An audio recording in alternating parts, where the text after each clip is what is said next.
In this modern life, everyone is running for a better life, but only a few of them achieve their goal, while most people never reach their goals. Whenever we take a step towards our goal, different types of thoughts start arising in our mind like, I can get it or not. Hey, it will take a long time, but I don't have that much time. What will people say if I fail? And so on. But even in all this, the biggest fear that remains is whether I will be successful or not. So through this Buddhist story of today, we will know how to eliminate the fear of failure. And at the same time, we will also know why this fear of failure arises in our mind. What is the reason for this? So, let's start the story. It is a matter of a long time that a Buddhist monk used to build his cottage near a forest. That Buddhist monk was a very intelligent person. Whoever came to him with his problem, he would very intelligently solve his problem. One day, he went to a nearby village for alms. When he was returning after begging, a young man stopped him on the way and said, I heard you explain any problem very intelligently. I don't believe it at all, though, that you can solve my complicated problem, but I have heard many tales of your wisdom from people. That's why I want to ask you something. Why do we have the fear of failure in any work? And how can we achieve any of our goals without the fear of failure? The Buddhist monk smiled on hearing this question of the young man and said, I will definitely answer this question of yours. And after that, all your nervousness will also end. But before that, you have to walk with me to my cottage. That young man wanted to test the wisdom of that ascetic. That's why he agreed to go up to the cottage. After this, the Buddhist monk brought that man to his hut in the forest.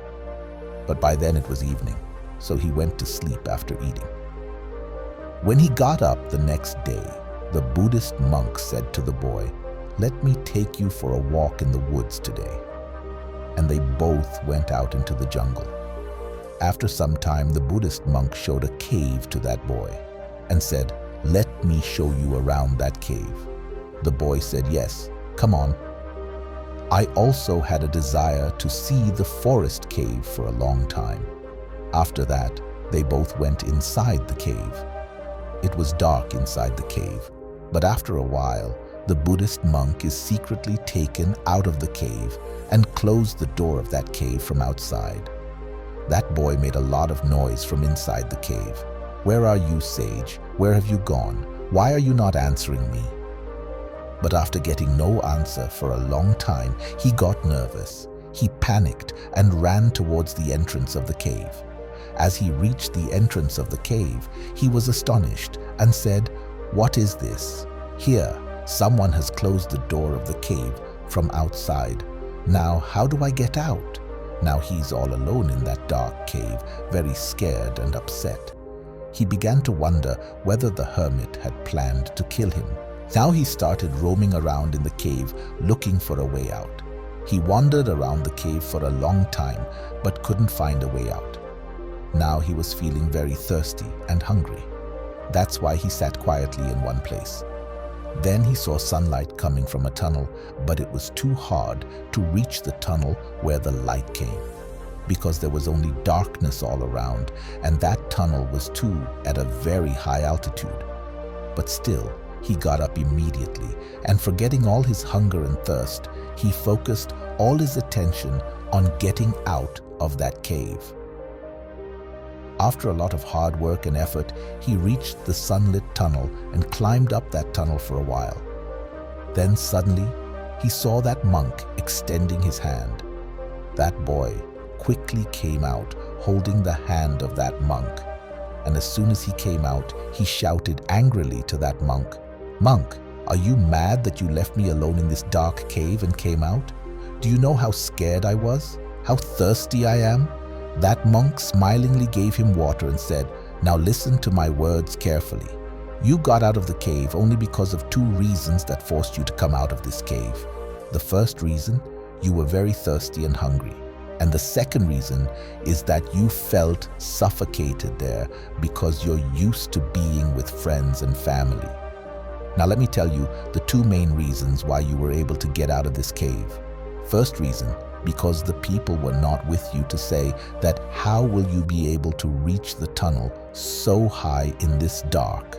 This is impossible. And another reason, there weren't even people to say, let's go find another way. An easier way will be found and we will get out of this cave very easily. Similar is the rule of achieving success. I have shown you how to achieve success by making a small world of it. But the real world is much more complicated than that. There we get a lot of useless people to give us advice. Those who could not do anything themselves but would definitely give us the knowledge that don't do this. It is very difficult. You will not be able to do this better than you do that work. You will surely get success in that. And just like that, they wander our mind and we start to doubt ourselves. One of the major reasons for not getting success is that the process of achieving success is very long. And here our mind turns from hour to hour. Then why won't our mind change after years and months of trying to achieve the goal? Our mind changes and we leave that path and start adopting different paths. Gautam Buddha often used to tell his disciples that we see problems only when our focus is not on our goal. And this is 100% true, like when an archer is about to shoot.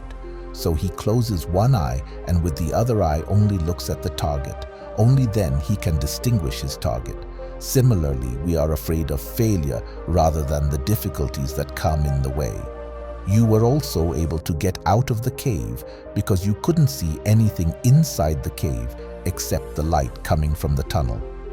If there was light inside that cave, you would have been scared to see the huge pits and insects there and keep wandering there. That's why keep all your attention on your goal only and stop paying attention to what is happening around and what people are saying. What are your friends and relatives doing? Did they get success or not? Stop watching it all and mind only your own business. And then see, when your time comes, people will stand up and clap for you. And after saying this, the Buddhist monk became silent. That young man said, "Sage, you opened my eyes today. I see wisdom in everything you say. You are really very intelligent. That's why everyone respects your intelligence. I promise you that from today onwards, the fear of failure will never haunt my mind. I will concentrate only on my work, and soon I will show myself as a successful person." Saying this, the boy thanked the Buddhist monk and went back to his village. Friends, I hope you have understood the lesson of this story.